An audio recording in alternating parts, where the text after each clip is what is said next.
Hello students, welcome to the class with me Sangeeta Khatkar. Students, in today's video we are going to study about subject verb agreement. आज के इस video में हम subject verb agreement के बारे में discuss करने वाले हैं. So let's get started. What do you mean by subject verb agreement? Agreement means meal, समझौता. I want to say that a verb must agree with its subject in number and person. कि एक verb जो है वो हमेशा agree रहती है, उसका एक अग्रीमेंट रहता है सब्जेक्ट के साथ में नंबर एंड पर्सन्स के regarding. Means a singular subject takes a singular verb and a plural subject takes a plural verb.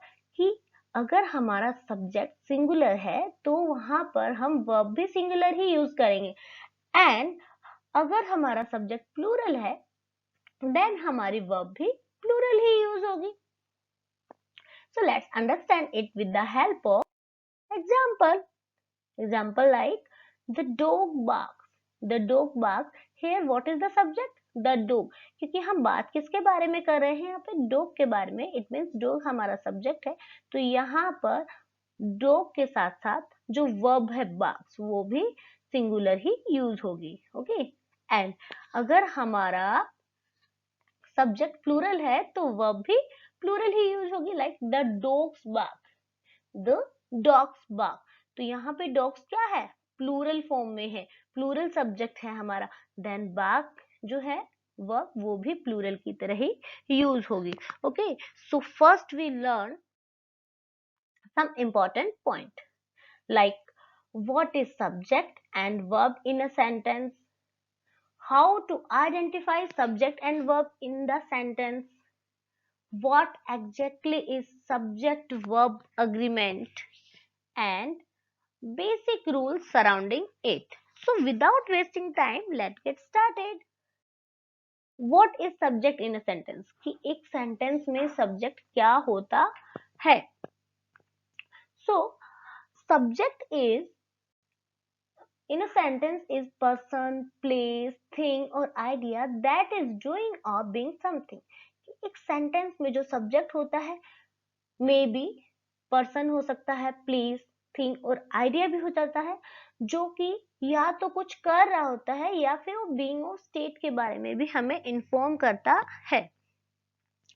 And what is verb in a sentence? So verb it is action performed by the subject or state of being. ये वो action है जो कि perform किया जाता है किसके द्वारा? सब्जेक्ट के द्वारा. So let's understand it with the help of example. Example like Ajay plays cricket regularly. Ajay plays cricket regularly. Here what is the subject? We know that कि यहाँ पर सब्जेक्ट क्या है. तो now to identify the subject, ask here who is performing the action. Action किसके द्वारा perform किया जा रहा है? So it is Ajay. Action Ajay के द्वारा परफॉर्म किया जा रहा है. So Ajay is the subject. And अगर हमें वर्ब के बारे में पता करना है तो हम क्या पूछेंगे question? To identify the verb to ask question, what subject means Ajay is performing. अब वो एग्जाम्पल में हमने जो अजय का एग्जाम्पल दिया था उसमें था कि अजय प्लेस क्रिकेट में हमने सब्जेक्ट को आइडेंटिफाई किया. अगर हमें वर्ब को आइडेंटिफाई करना है तो हम क्या पूछेंगे? What subject is performing. Subject के द्वारा क्या परफॉर्म किया जा रहा है? So it is playing. Subject क्या कर रहा है? खेल रहा है, प्लेइंग कर रहा है. So it is the verb in this case. Okay, so by this way we can identify the subject and verb in the sentence asking these questions. Now based on point of view, subject may be in first person, second person and third person. कि जो subject होता है वो हमारा किस में होता है? मे बी या तो फर्स्ट पर्सन होगा या सेकंड पर्सन या थर्ड पर्सन. फर्स्ट पर्सन वो होता है जो स्पीकर होता है, जो बोल रहा होता है. सेकंड पर्सन जो रिसीवर होता है, मीन्स जो कि सॉरी लिसनर होता है, एंड थर्ड पर्सन जिसके बारे में हम बात कर रहे होते हैं। I want to that a singular pronoun I and you do not make use of singular verb because I and you का use प्लूरल की तरह भी किया जाता है, इसलिए इनमें सिंगुलर वर्ब का यूज नहीं होता है। And based on the count subject में भी सिंगुलर एंड प्लूरल। अगर हम देखें तो सब्जेक्ट हमारा सिंगुलर भी हो सकता है एंड प्लूरल भी होता है। So let's understand the main topic of today, subject verb agreement. For making a sentence grammatically correct, a verb must agree with its subject in number। कि अगर हमें एक सेंटेंस को ग्रामेटिकली करेक्ट बनाना है तो उसके लिए जो वर्ब है वो एग्री होनी चाहिए इसके सब्जेक्ट के साथ नंबर में। मीन्स जैसा कि हमने अभी पढ़ा था कि सिंगुलर सब्जेक्ट के साथ में हम क्या लेते हैं, singular subject must have singular verb and plural subject must have plural verb. कि सिंगुलर सब्जेक्ट के साथ में सिंगुलर वर्ब होना जरूरी है और प्लूरल सब्जेक्ट के साथ में प्लूरल वर्ब होना जरूरी है। Okay, it is the basic rule. ये किसके लिए बेसिक रूल है, ये बेसिक रूल तब है when the subject in third person, जब हमारा सब्जेक्ट थर्ड पर्सन में होगा। Let's look at the example to make things clear. When the subject is singular, जब हमारा सब्जेक्ट सिंगुलर होगा, ये बात तब की है। That monkey eats banana. That monkey eats banana. Here subject is monkey, which is singular verb, will also be singular in this case. It is eats।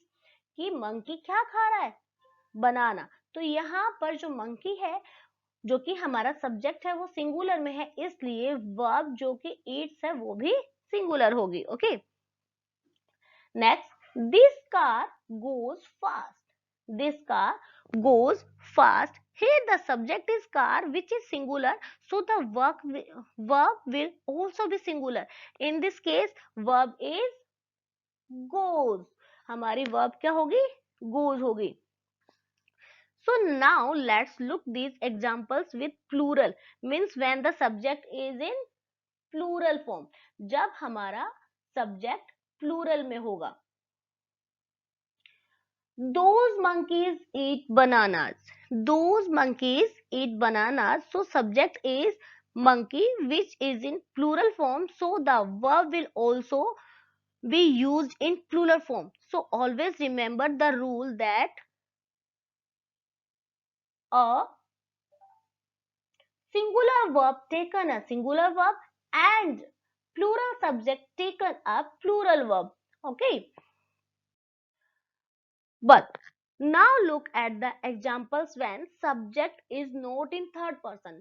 अभी हमने देखा, जो एग्जाम्पल देखा हमने उसमें देखा कि जब सब्जेक्ट थर्ड पर्सन हो, बट जब सब्जेक्ट थर्ड पर्सन नहीं हो उस कंडीशन में अब हम देखते हैं examples like I read newspaper regularly। I read newspaper regularly। तो I is singular but verb read is in plural। I यहाँ पर सिंगुलर में है बट read जो है वो प्लूरल में है, बिकॉज मैंने अभी आपको बताया था थोड़ी देर पहले कि I and you को हम के साथ हम सिंगुलर वर्ब यूज नहीं करते हैं, उनके साथ में हम प्लूरल वर्ब का यूज करते हैं। So let's see one more example. We read newspaper regularly। Here we is in plural form and verb read is also in plural form। Okay, so यहाँ पर भी हमने देखा कि we जो है वो प्लूरल में है एंड हम read को भी जो वर्ब है हमारे प्लूरल में ही यूज करेंगे। सो स्टूडेंट्स, आई होप कि आपको अभी ये चीज समझ में आ गई होगी कि जब हमारा सब्जेक्ट सिंगुलर होगा तो हमारी वर्ब भी सिंगुलर की तरह ही यूज होगी, and if a subject is in plural form our verb is also in plural form। okay, but subject verb agreement के कुछ रूल्स भी होते हैं, उन रूल्स को हम नेक्स्ट वीडियो में डिस्कस करते हैं। So stay connected and keep watching. Thanks for